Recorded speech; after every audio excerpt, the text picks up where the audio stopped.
This piece of music was composed by Arnold Schoenberg in the early 20th century. Schoenberg's compositions exhibit what music theorists call atonality, which means that there is no tonal center to the music. This is why it sounds so unpleasant to our ears, because we have been trained to expect tonality in music.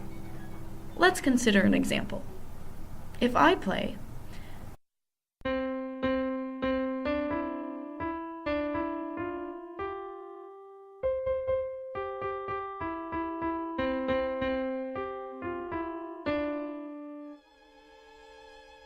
it sounds unfinished, and our brain automatically wants the music to resolve to. This is because this pitch, C, is the tonal center of the song. It's like its home base, the place the music always returns to.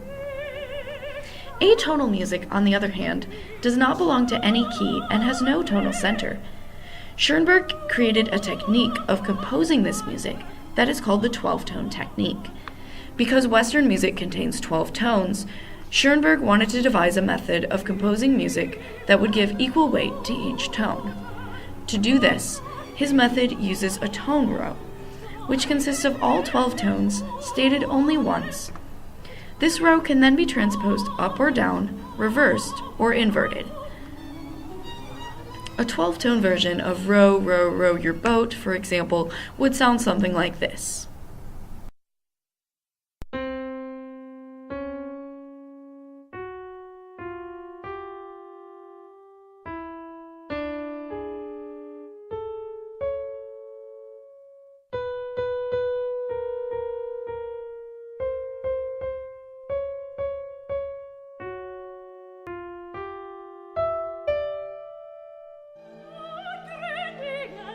To aid in the composition of this music, we can create a matrix that calculates every transposition of the original tone row, every inversion and retrograde of the row, as well as all combinations of the above. This matrix is invaluable for both analyzing and creating 12-tone music.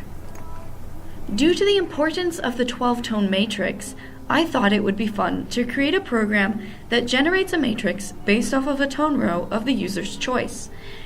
There are currently several programs available that do this, but I wanted to understand the inner workings of these programs and add a new feature that checks the user's tone row for the presence of major triads. Major triads sound two-tonal, and if present in the tone row, will present a challenge to the entire piece's atonality. To my knowledge, no programs currently check for the presence of triads in the user's tone row. To use this program, the user simply inputs a string of unique integers between 0 and 11 inclusive. Each integer represents a specific tone. The user must be sure that they do not repeat integers, otherwise the program will exit and must be restarted, since repeating an integer would emphasize the tone that is assigned to that integer. The user should also note that T and E stand for 10 and 11, respectively. If the tone row includes a major triad, the program will notify the user of which numbers are the culprit, and the user can then restart the program with a modified tone row. After creating the matrix, the program then draws it using the Turtle library so that the user can see a visual display of the rows they can now use in their composition. While creating this program, I learned a lot about how to move from a general algorithm to a specific implementation in code. One of the biggest challenges was taking the input from the user as a string of characters and determining when to convert it into another type of data so that the program could check the tone row for errors in the most efficient manner possible.